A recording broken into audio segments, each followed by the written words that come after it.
Je voulais commencer en disant justement ce que Nathan vient de dire, savoir, je suis en train de préparer une implantation d'église dans le 5e arrondissement de Paris, donc l'église de la montagne.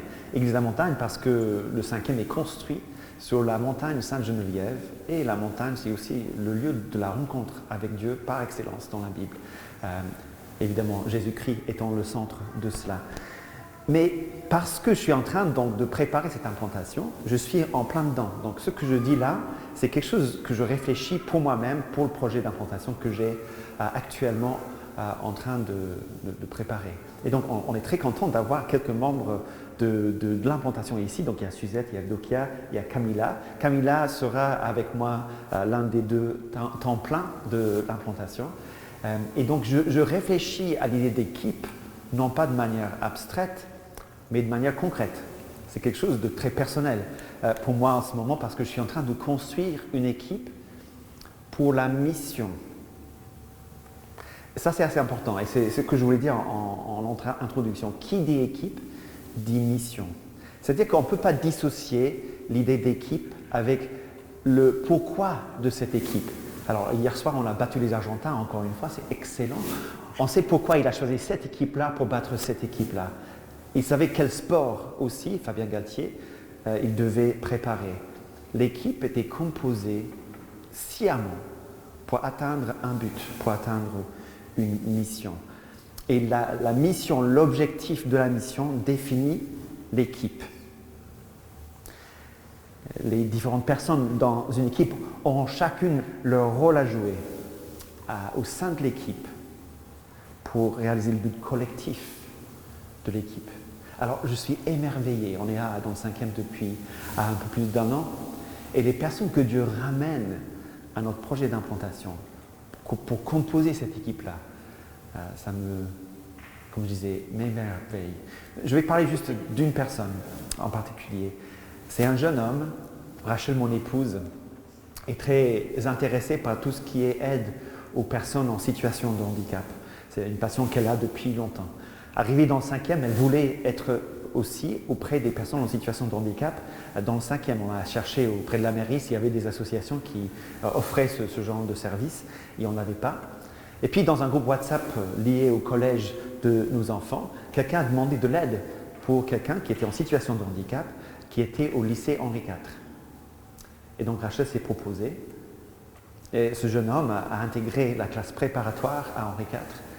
Il est en situation de handicap. Je pense que c'est la première personne qui intègre Henri IV en classe prépa en situation de handicap. Et donc Rachel se retrouve à accompagner ce jeune homme dans ses cours à Henri IV. Et donc un jour, c'est vers la mi-décembre, c'est 18 ans. Et Rachel et l'autre personne qui aide le jeune homme en question, Orvedi de son nom, apportent un gâteau. Après avoir soufflé les bougies, et après avoir mange un peu de gâteau, l'autre personne repart. Et Orvedi dit à mon épouse, est-ce que tu peux prier pour moi?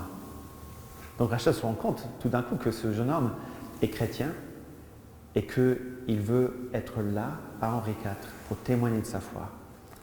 De fil en aiguille, on fait connaissance. Et maintenant, Orvedi, ce jeune homme en situation de handicap, est au centre de notre équipe d'implantation. Alors, on m'aurait posé la question en début d'implantation, qui vois-tu dans ton équipe d'implantation? Je ne pense pas que j'aurais mis tout de suite une personne en situation de handicap. Et pourtant, moi, je pense que Orvedi va jouer un rôle central dans notre implantation, de par ses dons, de par sa personne, de par ses spécificités. C'est une personne unique qui va contribuer énormément à notre projet d'implantation. Donc je dis ça en anglais pour un peu donner le décor. On va parler d'un texte biblique dans un instant. Mais lorsqu'on pense équipe d'implantation, lorsqu'on pense équipe et mission, on peut avoir des préjugés, des idées fixes, des idées reçues par rapport à cela. Débarrassons-nous de cela et laissons la parole de Dieu nous donner le là pour comment on va réfléchir à cela. Et peut-être Dieu va nous surprendre par rapport à la composition de nos équipes d'implantation à la fin. Donc, qui dit équipe, dit mission. Et je ne sais pas comment est-ce que vous aurez préparé cette matinée si on vous avait demandé de donner ce premier message. Alors, il y a des personnes dans la salle qui auraient pu faire ce premier message beaucoup mieux que moi. Et je les regarde et je les crains un petit peu. Mais quel texte est-ce que vous aurez choisi? Exode 18, Moïse, Jéthro, les anciens, la délégation, le travail en équipe qui accomplit bien la mission que Dieu avait donnée à Moïse. Des textes dans les Proverbes, des textes dans les Actes, où on va justement la bande apostolique de Paul parcourir le bassin méditerranéen et accomplir des choses en équipe que Paul n'aurait pas pu accomplir seul. Peut-être, et là je regarde Daniel Nishti, Éphésiens 4, les versets 11 à 16, là où c'est marqué que Dieu a donné à son Église des apôtres, les prophètes, les évangélistes, les bergers enseignants. Ce texte-là est justement fascinant et on peut apprendre beaucoup de choses sur ce texte. Alors je ne pense pas être complètement d'accord avec tout ce qui est apeste dans son exégèse, mais ici il s'agit de trouver quelqu'un dans l'équipe qui va être entrepreneur, quelqu'un qui va avoir des convictions fortes et prophétiques, quelqu'un qui va recruter au projet, quelqu'un qui va prendre soin, quelqu'un qui va enseigner et informer. Je suis d'accord qu'il faut ces personnes-là, idéalement, dans une équipe. Est-ce qu'on peut le déduire uniquement de ce passage en Éphésiens? Pas certain. Mais le texte que j'ai choisi ce matin est un texte qui est très bien connu, peut-être trop bien connu. C'est le texte dans 1 Timothée au chapitre 3. Et il s'agit ce matin, j'espère en tout cas, dépoussiérer un texte trop bien connu. Donc je vous invite à trouver dans vos Bibles le texte de 1 Timothée chapitre 3 et nous allons lire ensemble.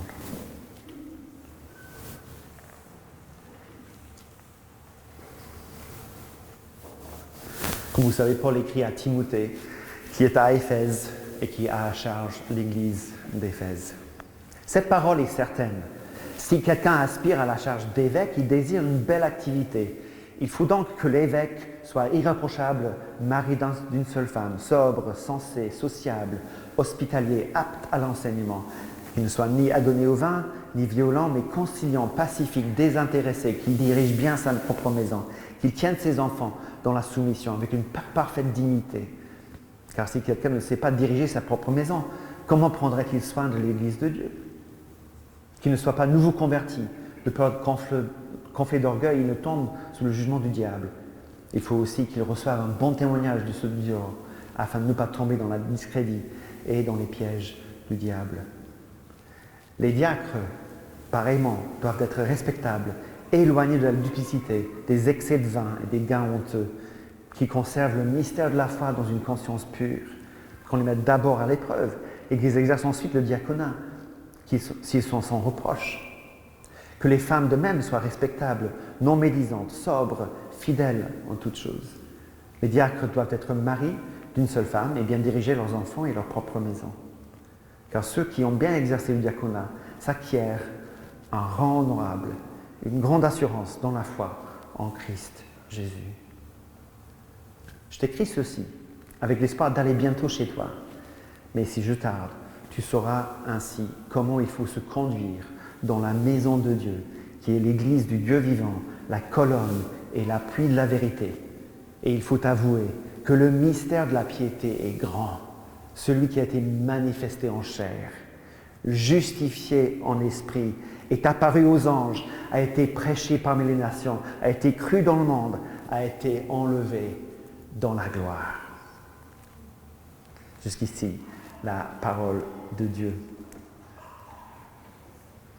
Je propose d'étudier notre texte en deux parties, en commençant avec la fin.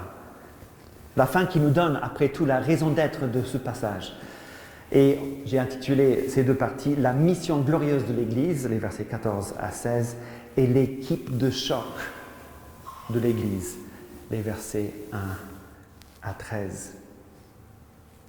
D'abord, la mission glorieuse de l'Église. Verset 14. Paul commence ce paragraphe en faisant référence à son absence. Il n'est pas là, Timothée est là, il veut que Timothée sache comment il faut se comporter, comment il faut s'occuper de la mission de l'Église en l'absence de l'apôtre Paul. Mais en fait, il prépare aussi Paul en se disant l'ère post-apostolique, c'est un grand A. Les apôtres, en tant que tels, allaient disparaître. Il n'y aurait plus d'apôtres qui ont vu le Seigneur Jésus, qui ont vu sa souffrance et sa résurrection. Et donc, dans l'ère post-apostolique, dans l'ère où il n'y a plus d'apôtres, comment faut-il se comporter dans l'Église? Comment est-ce que cela doit fonctionner? Comment est-ce que l'Église doit s'occuper de la mission en l'absence des premiers apôtres? Il prépare Timothée donc pour une transition vers une réalité où Paul ne sera plus là, aucun apôtre ne sera plus là. Pour Timothée, c'est une réalité qui s'approche. Pour nous, c'est une réalité aujourd'hui, depuis près de 2000 ans. Et avec ces instructions, nous savons comment nous devons nous comporter dans l'Église. Et Paul donne deux descriptions de cette Église dans le verset 15. La maison de Dieu ou la famille de Dieu et l'Église du Dieu vivant. Alors c'est ça dont il est question dans ce verset. C'est ça dont il est question, dont il s'agit d'implanter une nouvelle Église. C'est de ça dont il est question, dont il s'agit de conduire une Église. La famille de Dieu et l'Église du Dieu vivant. Autrement dit, il y a une réalité immanente, une réalité intime et une réalité transcendante et glorieuse. L'Église est une famille avec des frères et sœurs, avec des relations fortes, avec de l'amour palpable. L'Église est l'assemblée du Dieu vivant. C'est la cour du ciel venue sur terre. Vous voyez ces deux choses? C'est ça l'Église. C'est ça que l'on fait lorsqu'on implante une Église. On invite tout un chacun à venir dans la famille. On invite tout un chacun à venir dans la présence même de Dieu. Un lieu où la communauté humaine est rachetée, reconstruite, renouvelée, restaurée. Lieu d'accueil, nouvelle humanité, composée de personnes de tous les arrières possibles, réunies dans une famille avec Dieu pour Père, avec Jésus pour grand frère, avec l'Esprit comme breuvage en commun. L'Église est aussi l'assemblée de ce Dieu vivant, le lieu où on rencontre Dieu, le lieu où on tombe face contre terre, où on s'exclame « Dieu est vraiment parmi vous ». Mais comment cela se passe-t-il? Verset 15 nous donne également la réponse. La raison pour laquelle l'Église est la famille de Dieu, la raison pour laquelle l'Église est le lieu de rencontre avec Dieu, le Dieu vivant, c'est parce que l'Église est la colonne et l'appui de la vérité. La mission de l'Église est ici résumée par Paul. L'enchaînement, je ne suis pas là, Timothée. Si je tarde, voici comment il faut se comporter. Se comporter où? Dans la famille de Dieu, dans l'assemblée du Dieu vivant, qui est la colonne et l'appui de la vérité. Toute église locale a vocation à être la colonne et l'appui de la vérité. Et Paul fait référence dans ce texte-là au temple de l'époque, et notamment au temple d'Artémis ou de Diane, qui se trouvait justement à Éphèse. Je ne sais pas si vous avez déjà vu le temple d'Artémis à Éphèse. J'ai eu le privilège d'y être. À l'époque où Paul parle, il y avait plus de 100 colonnes, hautes de 6 étages, environ 30 mètres, qui soutenaient le toit du temple, qui était en marbre pur. La fonction de ces colonnes était donc de soutenir le toit et de le mettre en hauteur pour qu'elle soit visible tout autour du temple, pour des kilomètres à la ronde. L'Église est la colonne de la vérité, de la même manière. L'Église a pour mission de soutenir et de rendre visible la vérité. Quelle vérité? On y arrive. On le verra dans un instant. Mais voilà l'objectif qu'aura l'équipe qu'on va définir dans un instant. L'équipe a une mission, c'est la mission de l'Église. La mission de l'Église, c'est d'être la colonne et l'appui de la vérité. Et donc, on va choisir l'équipe en fonction de cette mission-là. La deuxième partie de la description vient compléter la première. Si l'Église doit être la colonne, elle doit aussi être l'appui de la vérité, ou selon le semeur, le lieu où elle est fermement établie. En fait, la traduction ou l'interprétation du semeur est excellente ici. C'est un lieu où la vérité est proclamée. C'est un lieu où la vérité est fermement établie. C'est-à-dire que l'Église est là pour la propagation et pour la défense de la vérité. Et ça, ce n'est pas un truc qu'on gère dans un conseil. Ce n'est pas une institution dont la valeur première est la stabilité, que l'on fait fonctionner, où on privilégie l'absence de risque. Ça, c'est une mission. Et une mission fait appel à une équipe active, motivée, mobilisée en vue de cette mission glorieuse. C'est une mission, une sacrée mission, une mission sacrée. Car la vérité de laquelle il s'agit dans ces versets, c'est l'Évangile. De quelle vérité s'agit-il? Verset 16, « Il faut avouer que le mystère de la piété est grand. » On a le vertige. On est là en train de regarder quelque chose qui nous donne l'émerveiller, époustoufler, nous couper le souffle. Le mystère, dit Paul, de la piété est grand. Et après, il révèle ce mystère. C'est quoi l'Évangile? C'est quelle vérité? C'est la personne et l'œuvre de Jésus-Christ. Je me rappelle une fois, on avait baptisé un jeune, il avait 30 ans, 35 ans peut-être, Pascal, et on venait de le baptiser, et il est venu dans mon bureau à l'église de Lagny par la suite, et donc on a discuté, la première discussion après son baptême. Et donc je voulais savoir comment il allait, et je voulais savoir aussi ce qu'il avait appris et comment il voyait les choses. Donc je lui ai dit, c'est quoi l'Évangile pour toi? Et Pascal me regardait avec des yeux grands comme ça. Et il n'a rien dit. J'ai dit, mais Pascal, c'est quoi l'Évangile? Il ne savait pas quoi répondre. Et après, je lui ai dit, alors, dis-moi, pour toi, qui est Jésus et qu'est-ce qu'il a fait? Grand sourire. Il m'a donné l'Évangile de A à Z. Parce que l'Évangile, c'est rien d'autre que la personne et l'œuvre de Jésus-Christ.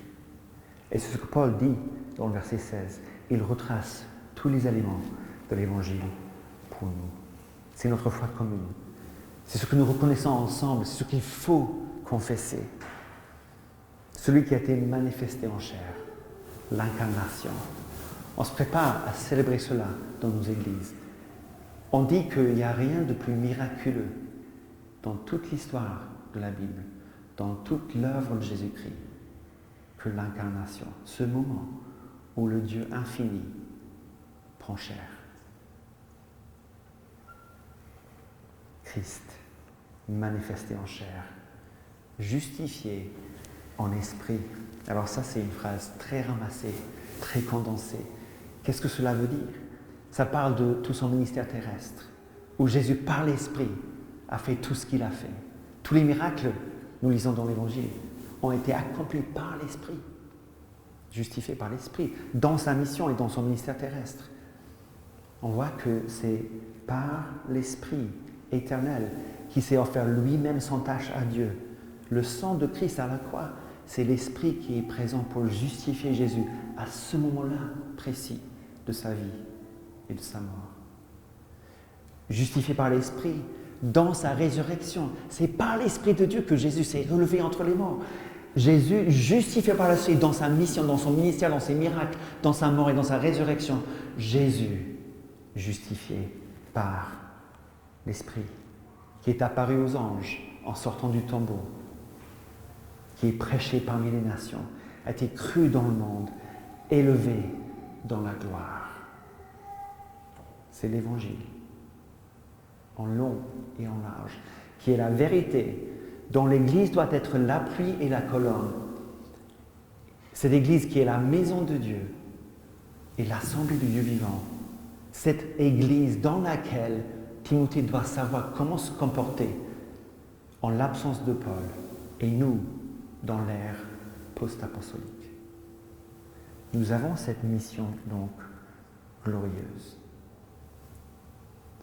Et qu'est-ce que Paul a dit auparavant dans les versets 1 à 13? Il a donné l'équipe de choc de l'Église. L'équipe qui doit accomplir cette mission. J'ai délibérément choisi de lire ce texte dans la version de la Colombe, parce que la version de la Colombe garde les mots tels quels. Mais vous avez remarqué peut-être, j'espère en tout cas, que dans un sens, c'est complètement incompréhensible en français. Pourquoi? Parce qu'on garde tout simplement les deux mots clés de ce chapitre dans le grec. Regardez à l'écran. Moi, je ne suis pas du tout un expert en grec, loin de là. Donc, je vous dis ça tout de suite. Mais le mot dans le verset 1, évêque, c'est juste le mot grec épiscopos retranscrit en français. Et le mot diacre dans le verset 8, c'est juste le mot diakonos retranscrit en français. Mais ça cache complètement ce que Paul voulait dire. C'est inentendable aujourd'hui. C'est religieux, c'est pompeux, c'est redondant, c'est pas du tout la tonalité de ce que Paul disait. En fait, c'est pas quelque chose qui nous fait penser à une équipe. C'est quelque chose qui nous fait penser justement à ce conseil d'église. Peut-être que vous êtes d'une tradition, il y a des conseils d'église. Je ne veux pas trop jeter la pierre. On est tous un peu coupables de cela. Mais je pense à un conseil d'église où il y a des anciens et des diacres et ils discutent de la couleur du tapis pendant des heures. Et après, ils font des notes et puis il y a un compte-rendu qui, au début de la prochaine rencontre, est vérifié et quelqu'un remarque qu'il y a une coquille à la ligne 3, il faut corriger donc le mot en question et puis après, on classe les choses et on va chez soi en se félicitant d'une bonne réunion et on attend le mois prochain pour refaire la même chose. Les anciens, les diacres, dans leur fonctionnement de gestionnaire de je ne sais pas quoi. Et c'est pourquoi j'ai commencé avec les versets à la fin. Les versets à la fin donnent une mission glorieuse. Et les anciens et diacres, ou les évêques et les diacres, dans les versets 1 et verset 8, sont censés être les personnes qui mettent en œuvre cette mission. Alors, qu'est-ce qu'on veut dire par ces mots, justement? Je vais commencer d'abord par le mot épiscopos, et on va essayer de trouver des mots qui parlent en français aujourd'hui de ces choses-là. Alors, on peut parler de responsables, on peut parler de superviseurs, on peut parler de dirigeants. Ce sont des traductions qu'on trouvera dans d'autres versions de la Bible. À l'époque de Paul, lorsqu'on entendait épiscopos, on entendait haut fonctionnaire. Quelqu'un qui avait des responsabilités majeures. Et ça incluait de l'entrepreneuriat, de la gestion des finances, gestion de projets. Parfois, on envoyait des épiscopos dans des villes pour complètement refaire la gouvernance d'une ville entière. Ce n'étaient pas des personnes qui géraient des choses. C'était des personnes qui mettaient en place des projets majeurs et qui avaient une haute estime. C'était un travail, un métier, une carrière qui faisait mouche, qui donnait envie. On voulait être épiscopos. Et c'est pourquoi on peut lire dans le verset 1 que épiscopos, dans l'Église, la famille de Dieu, et l'Église du Dieu vivant, qui a cette mission de prêcher l'Évangile dans le monde entier, c'est une belle tâche qu'on peut désirer. On peut même avoir de l'ambition, on peut aspirer à cela. Regardez à l'écran. Celui qui aspire à être un dirigeant dans l'Église désire une belle tâche. On va y revenir à la fin. Mais les jeunes dans nos églises aujourd'hui ne veulent pas être responsables dans l'Église. pour la majeure partie. Parce qu'on ne leur donne pas envie. On leur dit que c'est gérer des choses et pas faire une mission que Dieu nous a donnée en tant qu'Église. Comment voulez-vous, comment voulons-nous que nos jeunes hommes, nos jeunes femmes se lèvent pour servir dans l'Église du vocabulaire religieux qui ne veut rien dire aujourd'hui? Un dirigeant dans le projet qui va compter éternellement. Moi, je désire ça. J'aspire à ça. Ça éveille en moi quelque chose de fondamental. Même chose pour le diaconos, dans le verset 8. Comment ça sonnait à l'époque de Paul? On n'entendait pas un truc religieux. On entendait autre chose.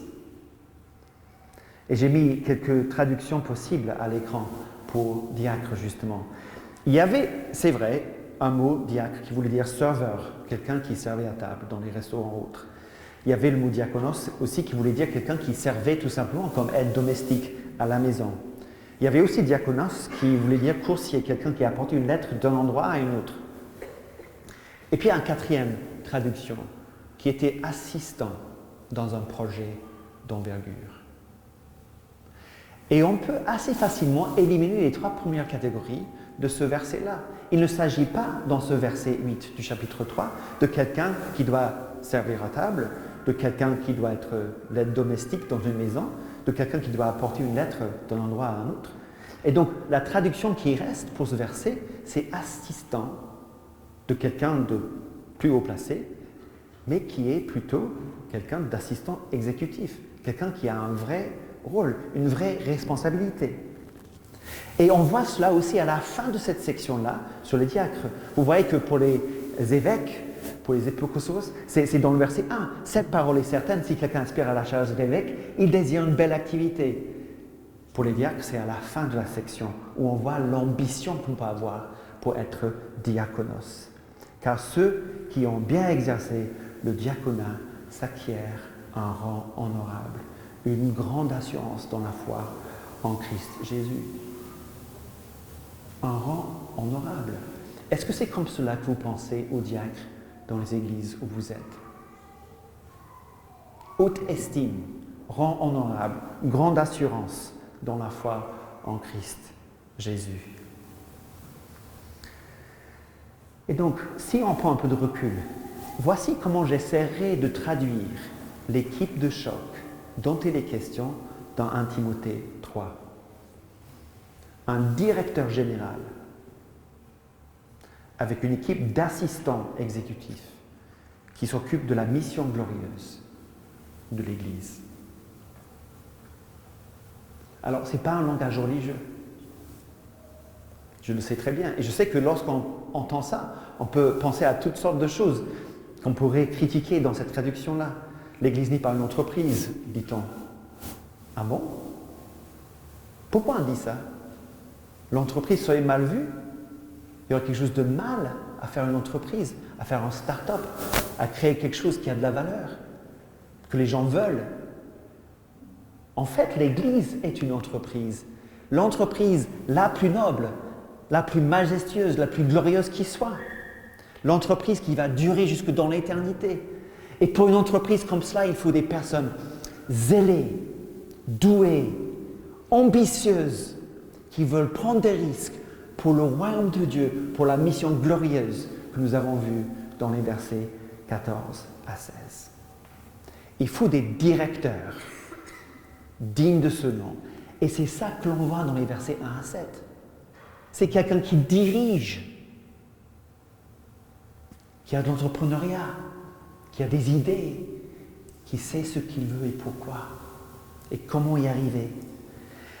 Et celui-là, cette personne-là, a une équipe, par la suite, dans les versets 8 et suivants, d'assistants exécutifs, à qui il peut confier des responsabilités pour que la mission soit accomplie avec efficacité, avec joie,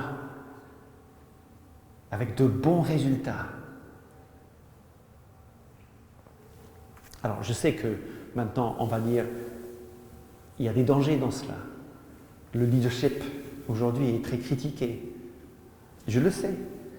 Mais il n'y a pas de danger à cela si on prend en compte que ce que je viens de dire là est nuancé et contrebalancé par tout ce que l'on lit dans tout le Nouveau Testament, par rapport à ce que c'est vraiment l'autorité et le leadership dans l'Église et dans le Nouveau Testament. Je cite quelques exemples. Dans Marc 10, Jésus redéfinit ce que c'est d'être un leader en disant que même le Fils de l'homme n'est pas venu pour être servi, mais pour servir et pour donner sa vie en rançon pour beaucoup. Le directeur général dans cette traduction-là est quelqu'un qui est prêt à donner sa vie pour l'entreprise, comme Christ. Prêt à donner tout ce qu'il a pour la mission qu'on lui a confiée, pour les personnes qu'on l'a confiées. L'évêque, l'épiscopos, le directeur général, il est aussi ancien, à savoir quelqu'un qui a de la sagesse. Il est aussi berger, à savoir quelqu'un qui prend soin, qui aime. Et tout cela, c'est complété dans des versets divers et variés dans le Nouveau Testament. Si vous avez des questions, on peut revenir là-dessus. Ce directeur général et cette équipe d'assistants exécutifs qui s'occupent de la mission glorieuse de l'Église, on donne par la suite, et Paul le fait de manière brillante, il faut qu'il soit qualifié dans 3 domaines en particulier. L'équipe de choc de l'Église, les dirigeants et les assistants doivent être qualifiés quant au caractère, qualifiés quant aux connaissances et qualifiés quant aux compétences. On va passer un peu de temps dans chacun de ces domaines. Qualifiés d'abord quant au caractère. S'il s'agit dans la mission de l'Église de propager et de défendre la vérité de l'Évangile, alors il faut que les directeurs et les assistants exécutifs puissent être en mesure de vivre cet Évangile dans tous les domaines de leur vie. Pas de compromission, pas d'écart entre leur vie et la vérité qu'ils sont censés défendre et proclamer. Et si on prend cette idée-là, en fait que c'est l'Évangile qui est vécu dans ces versets, on voit très bien de quoi il s'agit.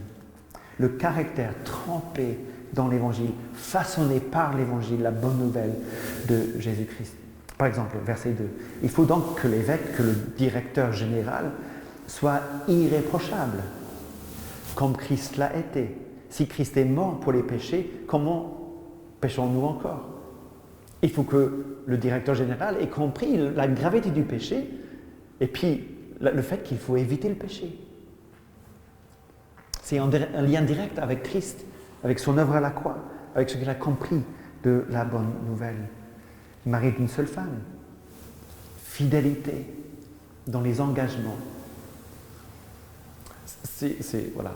Je ne vais pas parler de Trump et des élections aux États-Unis, mais je viens de le faire.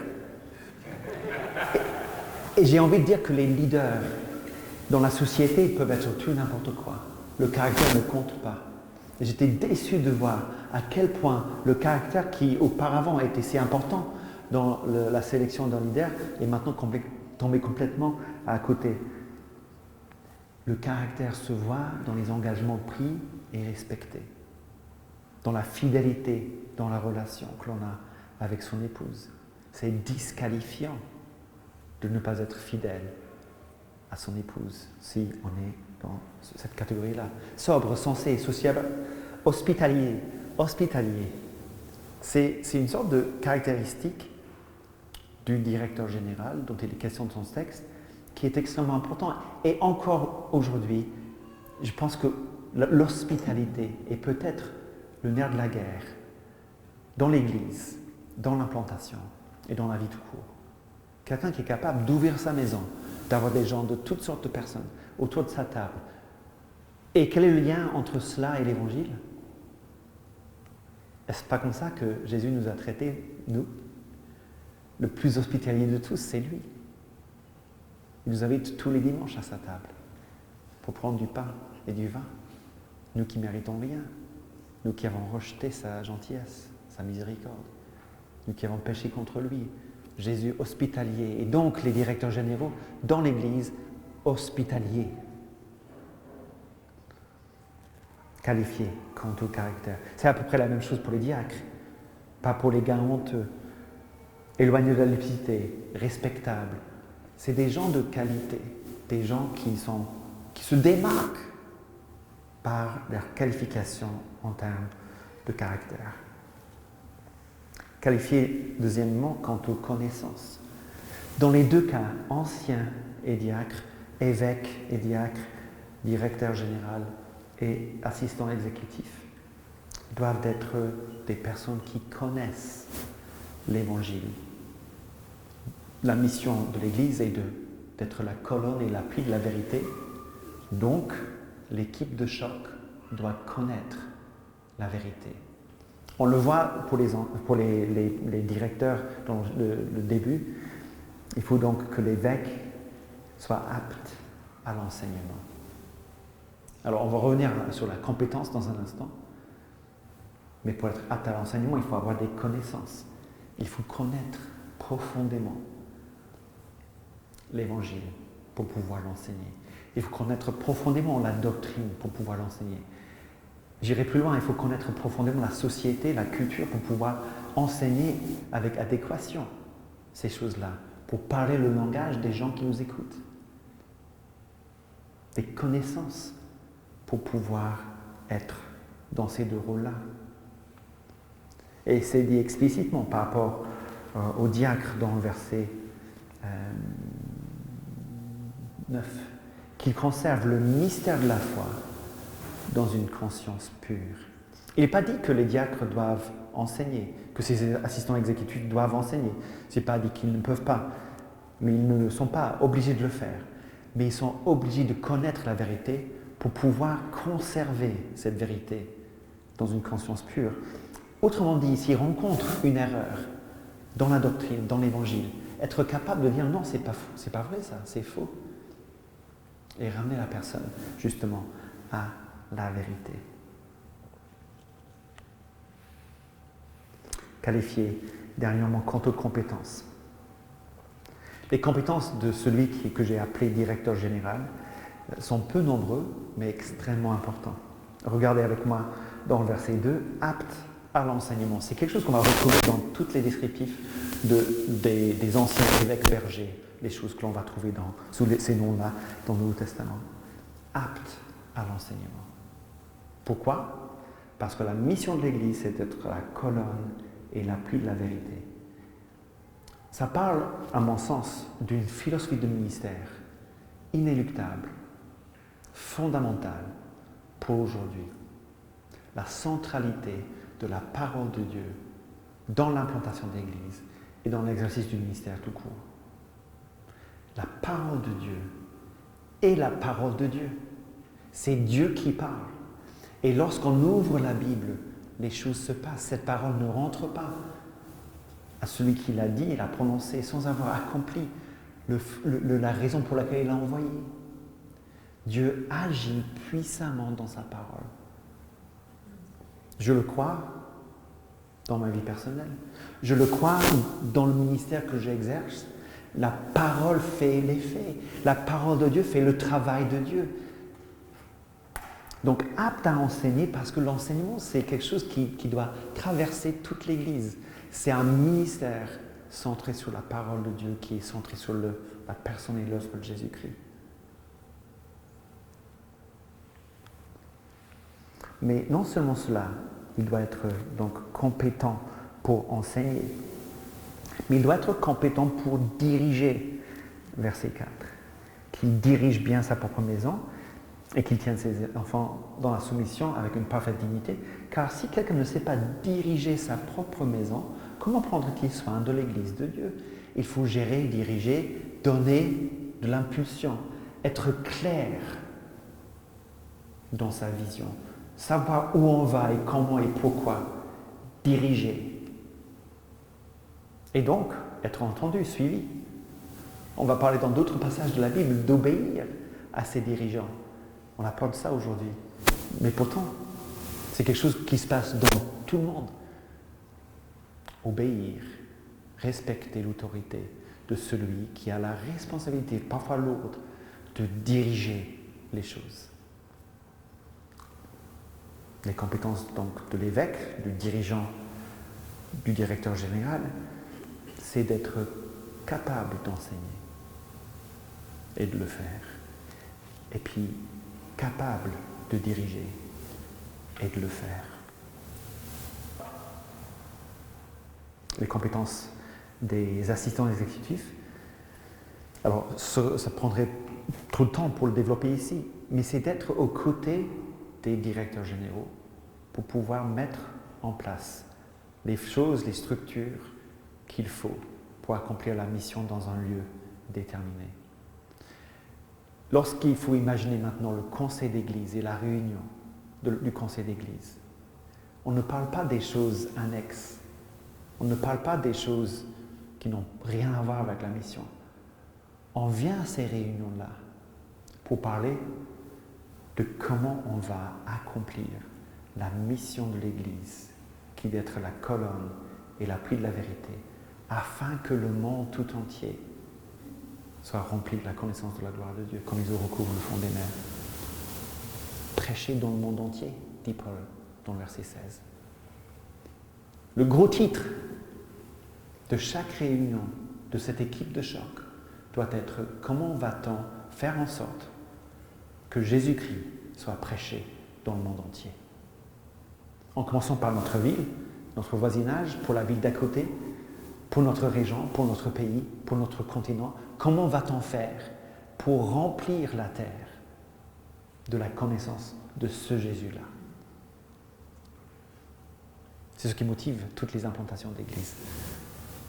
C'est ce qui peut allumer un feu dans les jeunes entrepreneurs qui, pour le moment, n'ont rien à faire avec la mission de l'église parce qu'ils ne voient pas l'intérêt. On leur dit, on peut être l'outil par lequel Dieu va commencer une nouvelle église partout, ailleurs, là où c'est extrêmement difficile. On va voir les gens ambitieux, talentueux, qui ont envie de se lever pour accomplir cette mission-là. Et donc les diacres, les assistants exécutifs, avec les directeurs généraux, travaillant ensemble pour mettre en place tout ce qu'il faut pour accomplir cette mission. Je termine donc avec 4 points d'application pour nous tous. Cette mission glorieuse et cette équipe de choc doit être dans la tête de l'implanteur au début de la vie d'une implantation. Si vous êtes là, comme moi, sur le point de lancer une implantation, qui va-t-on choisir pour être dans son équipe? Je pense que Paul est assez clair là-dessus. Il faut des personnes qui sont convaincues et convaincants quant à leur caractère, leur connaissance de l'Évangile et leurs compétences dans les tâches que nous avons à faire. Parfois, on voit quelqu'un qui est compétent dans une tâche particulière, mais qui ne connaît pas bien l'Évangile, ou dont le caractère est douteux. Mais parce qu'on a besoin de quelqu'un qui joue bien de la guitare, on va l'apprendre. Il ne faut pas le faire. Il vaut mieux attendre quelqu'un qui connaisse l'Évangile, qui a un caractère qui reflète l'Évangile, et ensuite le mettre à la tâche d'être un assistant exécutif dans un domaine, dans l'Église. Mais c'est quelque chose qui doit aussi nous animer tout au long de la vie d'une Église. Moi, je sais très bien, je suis coupable. J'ai été pasteur dans des églises où les réunions de conseil n'avaient rien à voir, finalement, avec la mission glorieuse que nous avons. Si c'est votre cas, il faut vous repentir. Il faut recommencer, il faut revoir ces feuilles que vous avez à remplir à chaque fois que vous réunissez avec votre équipe. Il faut mobiliser l'équipe en vue de la mission. C'est le sens premier de ce passage. Là, afin de garder le cap missionnel, afin de parler sans cesse de l'évangélisation dans notre ville, dans notre voisinage, dans notre région et dans notre pays. Comment pouvons-nous, en tant qu'Église locale, contribuer à ce grand projet universel? cette grande mission que Dieu nous a confiée. Et puis, comme j'y ai fait référence, pour donner envie et pour donner des perspectives aux jeunes dans nos églises qui ont perdu leur voix peut-être, qui ne voient pas dans l'église la chose passionnante qu'elle est. La maison de Dieu, intime, immanente. L'assemblée du Dieu vivant, transcendante, qui dépasse notre entendement, qui est la colonne et l'appui de la vérité, de la bonne nouvelle de Jésus-Christ. Que Dieu nous aide à mettre ces choses en place. Je vais prier. Seigneur, convainc-nous de la vérité de ta parole. Donne-nous de pouvoir discerner là où nous avons des changements à opérer, soit dans notre implantation d'église, soit dans notre vie d'église. Aide-nous, Seigneur, à être de nouveau motivés et mobilisés par cette grande mission que tu nous as donnée. Au nom de Jésus. Amen.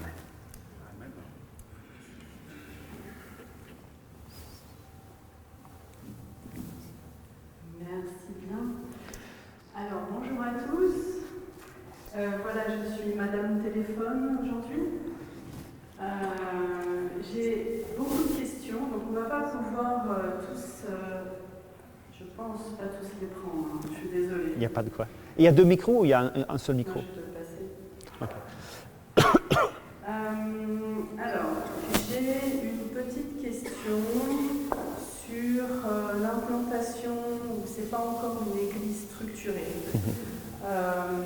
Comment t'appliques l'idée de ancien et diacre dans une implantation d'église qui n'est pas encore structurée et officiellement donc avec les ingrédients dedans? Alors, c'était ce que j'étais en train de communiquer, c'est qu'il faut essayer de sortir de la religiosité de la chose et de parler équipe. Donc, l'équipe, c'est ce que Paul met, à mon sens, dans ce chapitre. Et donc, lorsque je commence mon implantation, je dois tenir compte des éléments que Paul met dans ce chapitre afin de ne pas créer des problèmes pour moi et pour l'implantation et pour l'Église à long terme. Donc, ce que je disais dans le message, c'est qu'il ne faut pas choisir des personnes pour participer au projet, qualifiées dans leur connaissance et puis qualifiées dans leurs compétences. Et donc ça, peu importe le stade du projet d'implantation. S'agissant de l'implanteur, de celui qui va mener le projet d'implantation, je pense que tous les critères de Paul dans les descriptifs, et puis de Pierre, et puis de Jésus, et puis tout ce que l'on voit dans le Nouveau Testament qui parle d'anciens ou d'évêques, ou de bergers, ou de pasteurs, tout cela, ça doit être réuni dans la personne qui va mener l'implantation. C'est-à-dire qu'entre pasteur et implanteur, il n'y a aucune différence, outre le fait que l'implanteur doit avoir en plus cette fibre entrepreneuriale. On ne peut pas demander à quelqu'un qui n'est pas qualifié bibliquement en tant que pasteur d'être implanteur. Ce n'est pas implanteur et un peu moins qu'un pasteur, non, c'est un peu plus qu'un pasteur, j'ai envie de dire. Autre petite question. Tu as dit que l'Église était comme une entreprise. Comment tu articules l'Église comme une famille? C'est ce que je disais donc dans la deuxième partie, dans la première partie, mais la deuxième partie du texte, nous voyons que Paul appelle l'Église la famille de Dieu et il appelle l'Église l'assemblée du Dieu vivant. Pour moi, il y a donc 2 aspects de cette Église-là, le côté familial qui est très présent, donc le côté immanent, le côté amour, le côté on est ensemble, mais aussi le côté mission, le côté où on doit faire quelque chose, on est en mission ensemble. Pour moi, je ne vois pas et je ne vis pas de contradiction dans ces choses-là. Donc, on est en train de vivre des choses fortes au niveau de la mission et fortes au niveau de la famille. Il n'y a pas de contradiction. Parfois, on va utiliser la famille, l'idée de famille, pour devenir quelque chose qui est trop peu tourné vers l'extérieur. On veut vivre de bons moments entre nous. Je comprends. Et moi, je vis de très bons moments avec l'Église et la jeune implantation, mais c'est en fonction de la mission, c'est avec la mission, c'est pas pour s'opposer à la mission, On n'arrête pas d'être en mission juste parce qu'on est entre nous. Et donc je pense qu'il y a peut-être un changement d'esprit à effectuer. On est famille en mission. Alors j'ai une question technique maintenant. Je ne suis pas certain de pouvoir répondre alors. Pour toi, épiscopos c'est au singulier et diaconat c'est au pluriel? Alors, c'est le cas dans ce texte. Je n'imagine pas à terme une église où il y aura un seul directeur général, pour parler le langage que j'ai pris. Souvent, alors je prends un peu de recul et puis je reviens à la question. Pour moi, lorsqu'on lit ces mots-ci dans le Nouveau Testament, ça veut dire la même chose et ça renvoie vers la même personne. Épiscopos, donc le mot évêque là que nous avons vu, ancien, et puis berger. Berger, on voit très très peu. On voit en Éphésiens 4:11. On voit en filigrane lorsqu'on parle lorsque le grand berger apparaîtra dans 1 Pierre 5. Donc du coup, ces trois termes-là renvoient à la même réalité. On le voit dans Actes 20-28 par exemple, où Paul, en parlant aux anciens d'Éphèse, dit « Et il faut faire paître », donc c'est le vocabulaire du berger, « l'Église de Dieu sur laquelle l'Esprit Saint vous avait installé comme épiscope, comme superviseur ou comme directeur. » Et donc les trois choses vont ensemble. Lorsqu'on lit par exemple dans Philippiens chapitre 1, Paul s'adresse aux anciens au pluriel et aux diacres au pluriel. Donc je disais cela uniquement par rapport à ce texte-là, c'est au singulier pour l'épiscopos et c'est au pluriel pour les diacres. Mais la vision que j'ai de l'Église, c'est pluralité d'anciens et pluralité des diacres, si on veut employer ce langage-là. Autre petite question. Alors, on se place dans une équipe déjà établie. Et puis finalement, on s'aperçoit que l'équipe n'a pas toutes ces qualités-là. Alors, qu'est-ce que tu fais après? Est-ce que tu vires l'équipe? C'est toute la question. Parce que justement, si on dit à personne X, viens dans mon équipe, et puis tu découvres par la suite que la personne n'est pas à sa place, soit parce que la personne n'a pas le caractère qu'il faut, soit parce que la personne n'a pas les connaissances qu'il faut, à savoir la personne n'est pas orthodoxe, soit parce que la personne n'a pas les compétences qu'il faut. Qu'est-ce qu'il faut faire? Est-ce qu'il faut continuer à persévérer avec une équipe qui est un peu bancale? Je pense que non. Je pense que c'est finalement plus aimant d'avoir une discussion franche avec la personne en prenant la responsabilité pour le mauvais choix que vous avez fait en tant que leader, si c'était votre choix, et en faisant en sorte que la partie bancale ne perdure pas. Je dis cela parce que finalement, si la personne n'est pas à sa place, cette personne-là va souffrir. Si cette personne-là n'est pas à sa place, l'équipe va souffrir. Si cette personne n'est pas à sa place, le témoignage de l'équipe et l'efficacité de l'équipe va souffrir. Donc finalement, on ne fait cadeau à personne en gardant quelqu'un qui n'est pas à sa place dans l'équipe. Et c'est pourquoi il faut prendre beaucoup de temps avant de faire en sorte que l'équipe soit constituée et reconnue en tant que telle. Donc pour le moment, on n'a rien fait dans notre implantation dans le 5e pour dire toi tu fais partie de l'équipe, toi tu n'en fais pas partie. On n'a rien fait, on est juste en train de se découvrir. Et c'est très bien comme cela. Mais c'est très délicat de dire à quelqu'un en fait, tu n'es pas à ta place. Eh bien, merci pour ton intervention. C'était